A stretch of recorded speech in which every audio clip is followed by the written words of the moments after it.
I was a little girl, I wanted to make my family happy. I wanted to make God happy. I didn't know how he would use me, but he sent me to a church one day that seemed just perfect for me.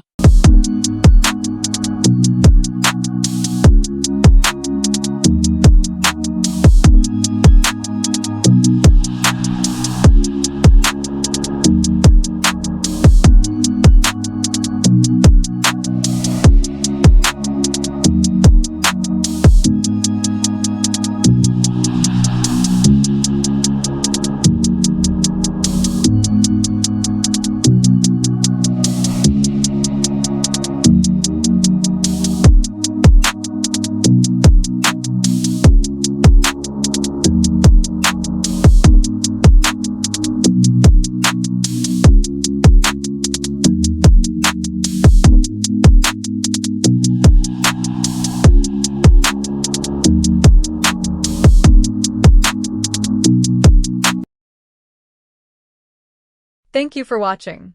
Please support. God bless.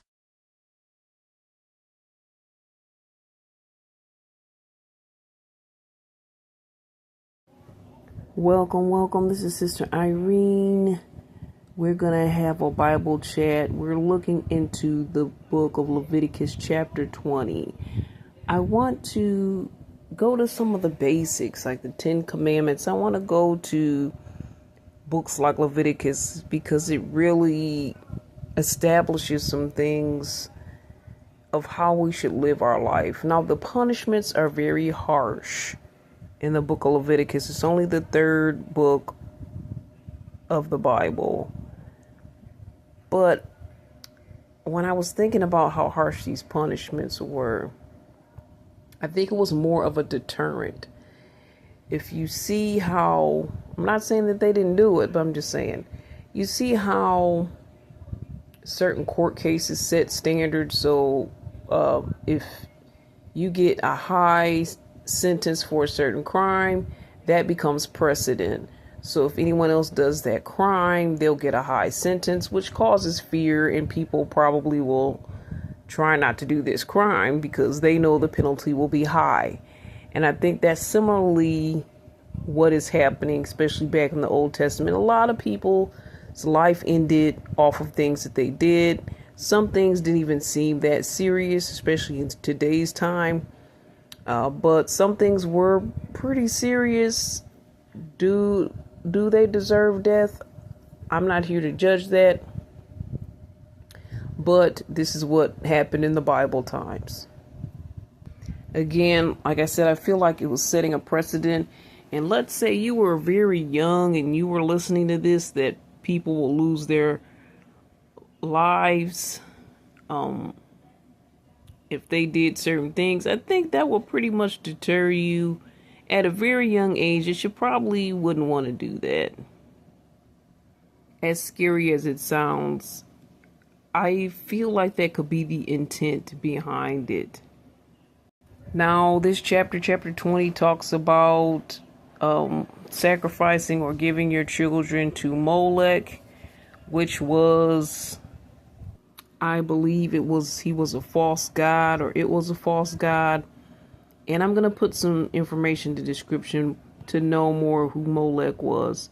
We're not going to focus on that part of the chapter. As we get into verse 9, that's when it talks about cursing your mother or father. And that could be warranted for a death sentence. That's in the book of Leviticus. Now I'm going to read some. We're going to go to we're still in chapter 20, verse 10. And the man that committeth adultery with another man's wife, even he that committeth adultery with his neighbor's wife, the adulterer and the adulteress shall surely be put to death. I'm reading the Bible, guys. This is the conduct we should have when it comes to who we share our bodies with and how we share our bodies. Verse 11 continues, and the man that lieth with his father's wife hath uncovered his father's nakedness. Both of them shall surely be put to death.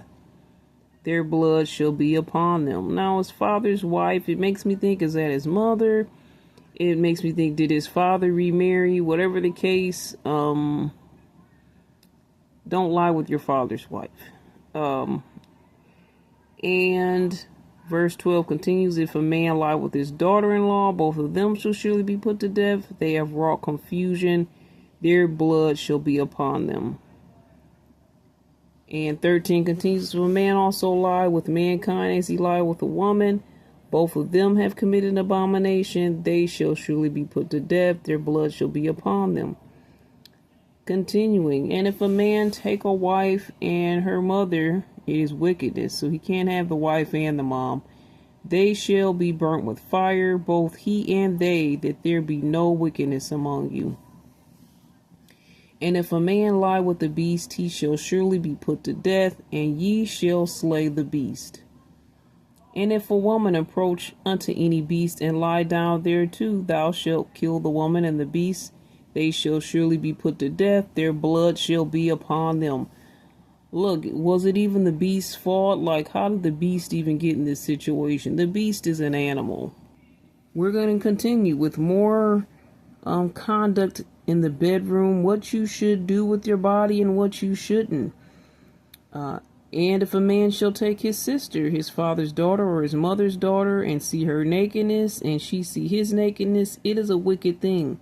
And they shall be cut off from the sight of their people. He hath uncovered his sister's nakedness, he shall bear his iniquity. Now it doesn't even say that they lied together. It just says that they saw each other's nakedness. So they don't even have to get to the point of that. Just see each other's nakedness and they...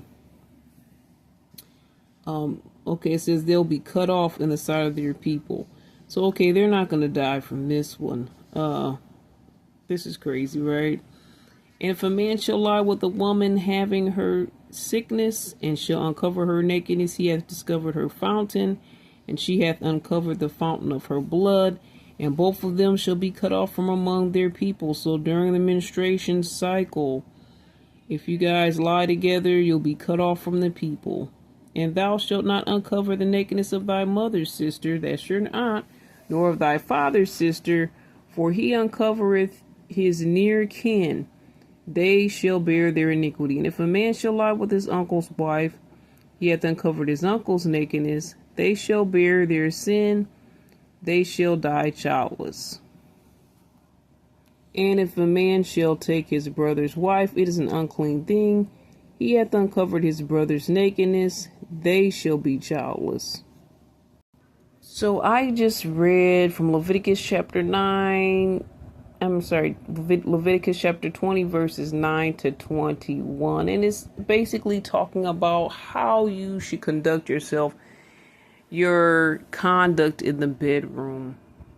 Now, some of this stuff seems crazy, like people lying with beasts, and we know that men lie with men, women lie with women. And then there's, of course, just lying with your near relative. Now, maybe one of those relatives was not listed. That doesn't mean go lie with them, but I'm just saying it covered a lot of the relatives. Basically, just don't lie with your relatives, right? So look, we're only in the third book of the Bible. It's the early part of time. I mean, Genesis was the first book. You know, the creation is somewhat new. And I'm sure people were probably trying things now that the devil, and we're aware of the devil and all the different things, good and evil. Now, I'm sure people were probably trying all different things that were coming to their mind. Anything that the enemy could strike up, people were trying. So, and maybe they were actually doing as well, because as I was reading parts of Leviticus, it says, I've separated you, you're my people, you have to conduct yourself in a certain manner. So it sounds like the other cultures, the other people out there that were not following the God that we follow and serve, they were kind of doing any and everything, and God was like, no, this is not the conduct that you will have. I'm going to protect your body, I'm going to protect your health when it comes to the bedroom. your reproductive health, probably your mental health at that. Just because all of those different intertwinings and connections, especially if you go from one thing to the next, to the next, to the next, which some people do. And it didn't say don't sleep with a woman or don't sleep with a man. So that was not said. At this point, it does not say don't sleep, or should I say, it does not say you can only sleep with your wife. It doesn't say you can only sleep with one woman. Now, that is the chapter that I read. I'm not saying that it doesn't say that anywhere in the Bible, but that particular chapter did not say that. It says, who you shouldn't lie with. You shouldn't lie with another man's wife. Excuse me. So, if you lie, if you commit adultery, if you sleep with other people's wives or other people's husbands, if you sleep with beasts, if you sleep with the same sex, these are all things that God lets us know He doesn't want us to do. And for some of them, you were put to death. For some of them, you were separated from the community, kind of disowned from the people. So they kind of pushed you out of the community to go be with everybody else. And when they were saying you're going to die childless, I'm not sure what are they going to do to ensure that you're going to die childless? I know you would have to leave the community, but how do they know you're going to die childless? So I don't know those details. And if I learn anything deeper, I'll put all of that in the description. But I was just imagining that time was a much simpler time. It was a time where, we were just getting used to what society was, and everybody was possibly doing everything. And I feel like it's kind of full circle moments on some level, because we see people in this day and time kind of just doing everything. And what is the consequence? So I feel like that's what this chapter is about. It's about, okay, if you do this, it's going to be a consequence. And because a lot of the times the consequences that we face when we do some of these things may seem passive. It may be, it may take some time for the consequence to take place, or for the issue to hit you, whether it could be a STD, whether it could be just a pregnancy, an unwanted pregnancy due to the fact that you don't want to be with that person, and you just wanted to have a little fun.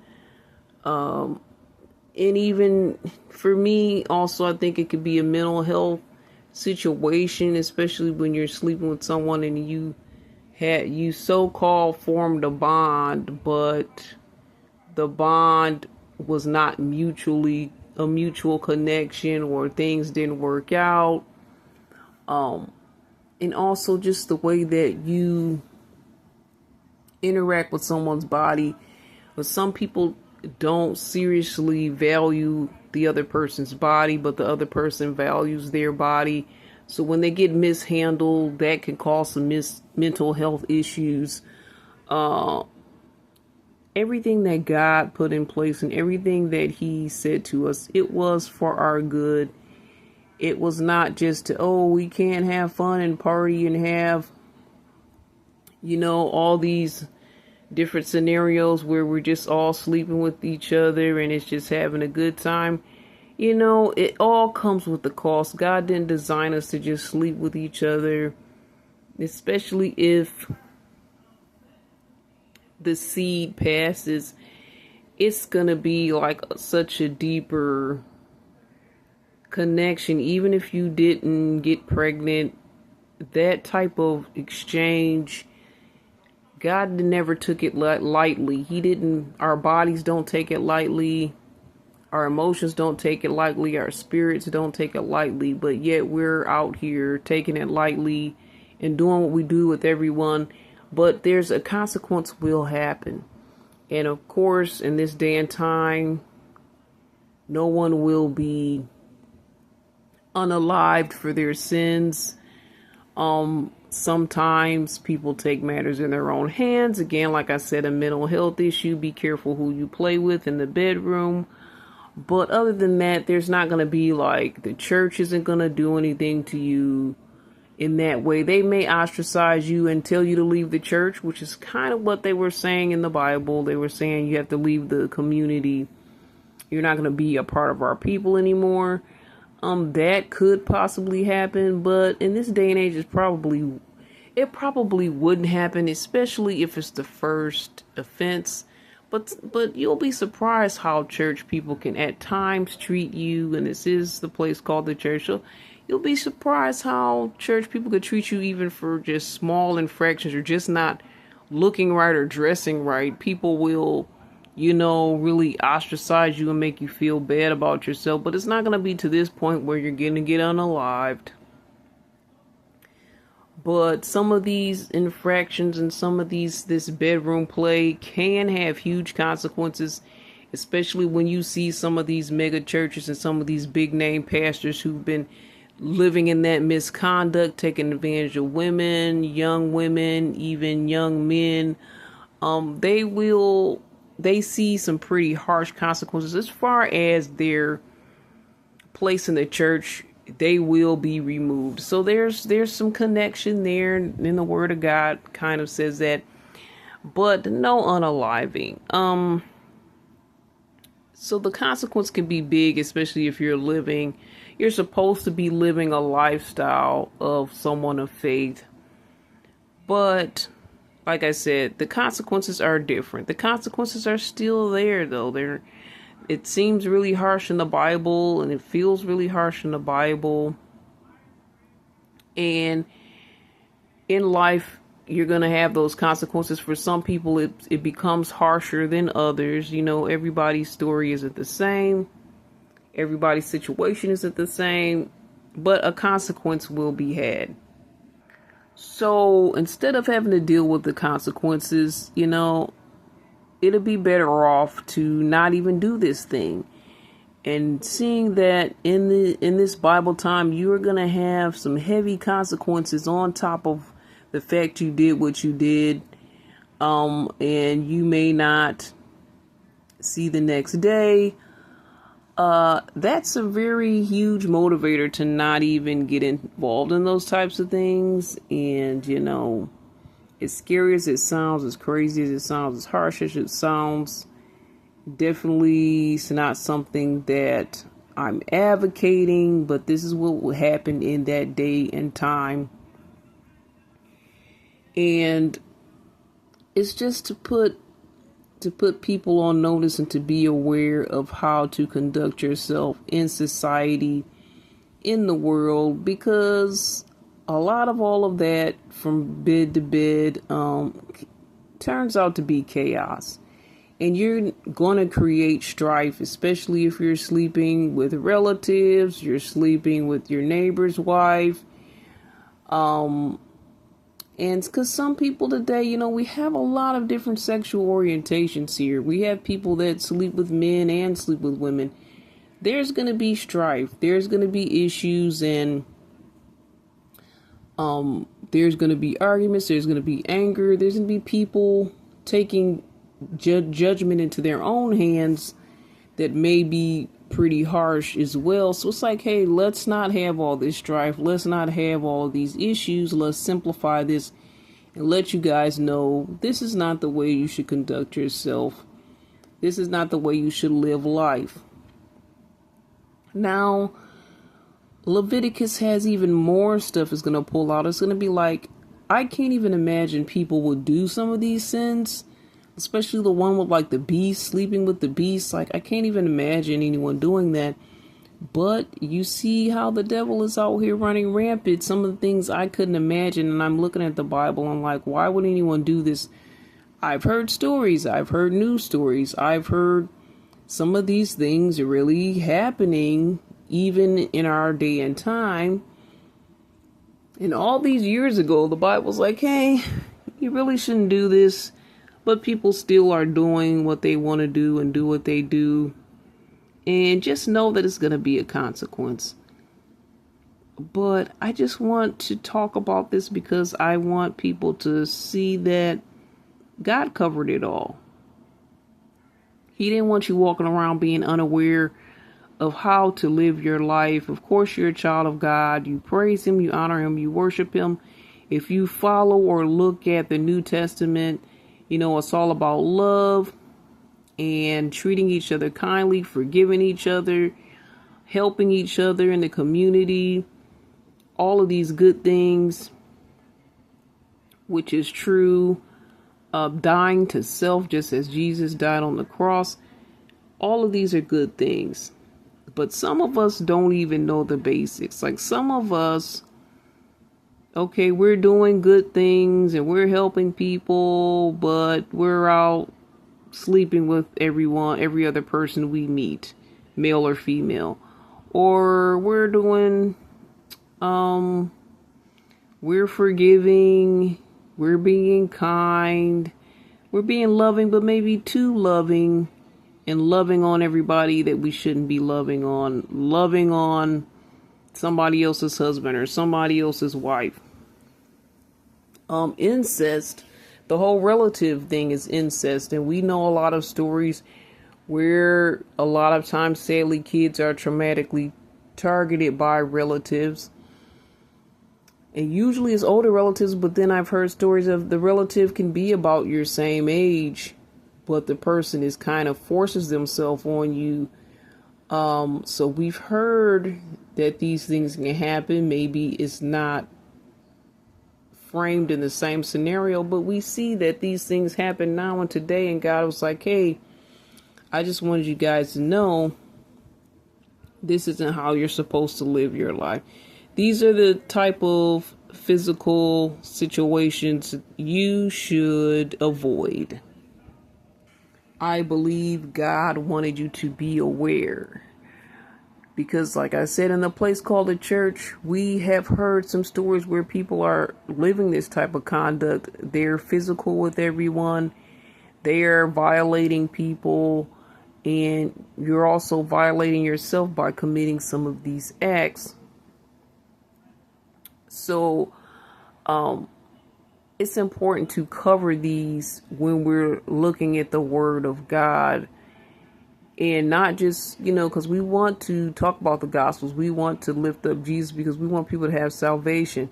But we need to really get into our Bible from the beginning to the end in all areas, because the Bible covers everything you could think of. It's in there on some level. And God will lead you to the word that He wants you to read, the part that He says this is for you. He just happens to do that. I mean, if you open the book, there's a verse that says, ask and you will receive, seek, ye shall find, knock, and the door shall be opened unto you. So if you really want the answers and you open this Bible, God will give you the answers. I suggest you pray before you get into your word. I think that's an important thing to do as well. Ask God to lead you and guide you, because like we say on here, a personal relationship is very important. And, if you just follow the framework of your church, it may not give you everything that you need. It may not feed you everything that your soul needs. You have to have that personal relationship and get into those nooks and crannies and those details of your life that the church may not always get into. And I do believe the church should get into those. But if they don't, if they fail to do so, because for me, I'll say the church is not perfect. Even the most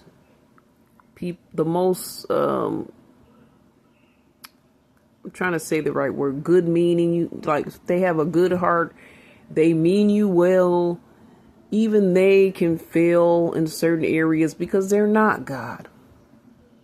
We're doing the best that we can on earth to do God's will. Some things we may overlook, and sometimes I do think it's intentional. Sometimes I think there's feel-good messages that are there just to keep you coming back, because people don't want to hear the harsh truth.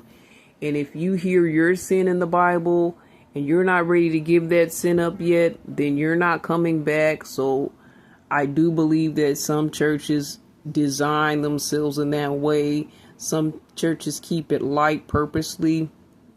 And then I believe that some churches just, for whatever intents and purposes, focuses on certain elements of the Bible.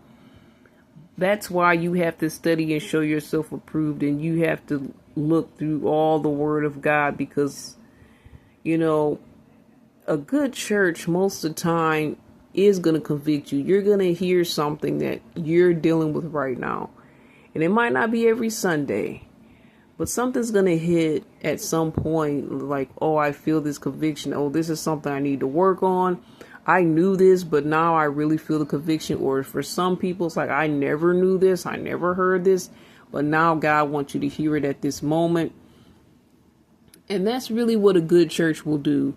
But you always need to have that personal relationship with God, because you can't solely rely on other people to walk your walk for you. The church is not going to walk your walk for you. You have to walk your walk. And you can be very deeply involved in the church, but there are some things that you can only do one-on-one with God, soul searching, praying. And hey, there may be some issues that you don't feel comfortable going to the pastor with. That's okay. Even though we should be comfortable with our pastors, and it can get kind of personal. Sometimes I don't always feel, this is my opinion, that certain personal issues should go to your pastor. Sometimes people end up taking some personal matters to their pastor, and another side of their pastor comes out. And maybe that's something to show you. Maybe you don't need to go to that church. Maybe God wanted you to see that. Or maybe it's just something that, this pastor can't handle, and it's just not appropriate, and it's not going to work. And then sometimes it's just, I'm still sensitive about this scenario, and you have all rights and purposes. Everybody doesn't have to be transparent 100 all the time. In the church, if you have an issue, sometimes I just go to God. I don't go straight to the pastor, or I don't go to the mother, or I don't go to the deacons. I go to God. And if you feel more comfortable doing that, feel free to do that. Pray about it, but don't ignore it. Don't dismiss it. Don't act like it doesn't exist, because it'll become a problem that will fester in your life. And even if it's to the point where, I don't feel comfortable going to the pastor, and I don't feel comfortable going to anyone in the church, I don't feel comfortable going to mom and dad, you should always feel comfortable going to God. But if you need to talk to somebody, go to a therapist. Go to somebody. If you really need to do a one-on-one with a physical person and you don't feel comfortable talking to anyone, please seek therapy and build your comfort level up with God, because God definitely, honestly, is always on your side. He's a part of you. He's a part of your life once you give your life to Him. He's technically a part of all of our DNAs because He created us, but you have to really accept Him to receive all of those benefits and to be kind of a part of the family and to feel the connection, because it's like, hey, I just got saved. Well, it's going to take time for you. You just gave your life to Christ. You have to build your connection. It's just like you're being, like they say, you're being reborn. So now you're going to have to get to know God in a way that maybe you never knew Him before. And that's okay. And that's normal. And that's natural. But just ask God to lead you to a Bible-believing church that is right for you. Even if you're saved and you're struggling, you're like, I don't know about this church I'm in. Again, God can always lead you to another church. Just because you got saved at one church doesn't mean you have to stay at that church. And always keep that personal relationship with God open. Never close that door. You may close the door to different churches. You may close the door to different people in different churches. But never close the door to your relationship with God. And at the end of the day, that's what we want you to know here on The Place Called the Church, the podcast. Hope that you were enlightened by this message. Thoughts, comments, questions, please let us know. Email me Email us at cbizmedia1@gmail.com, and we will talk again next time.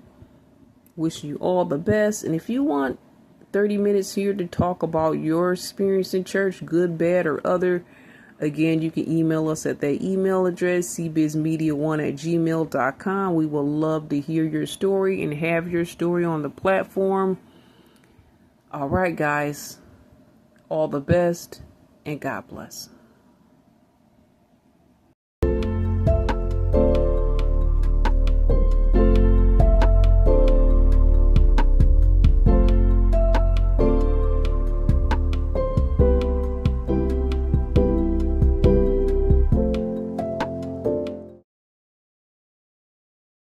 Thank you for watching. Please support. God bless.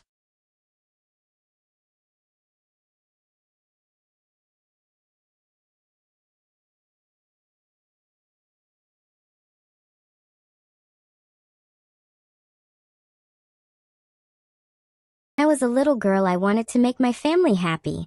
I wanted to make God happy. I didn't know how he would use me, but he sent me to a church one day that seemed just perfect for me.